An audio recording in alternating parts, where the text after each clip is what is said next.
Gaya mewah Nikita Mirzani saat di penjara, mandi pakai air galon. Artis Nikita Mirzani kini tengah berbahagia karena telah menghirup udara bebas. Seperti diketahui, ibu 3 anak itu sempat ditahan selama 2 bulan di rumah tahanan, Rutan Kelas IIB Serang, Banten. Pasca bebas, Nikita Mirzani kemudian mengingat momen saat dirinya mendekam di penjara.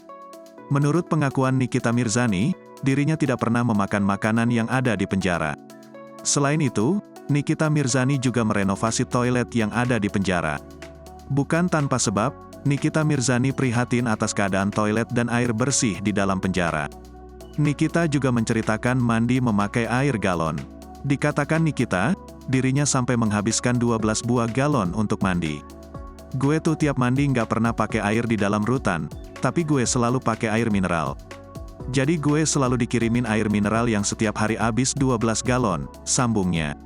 Kemudian, ibunda dari Loli itu mengaku tak pernah memakan makanan yang disediakan di rutan.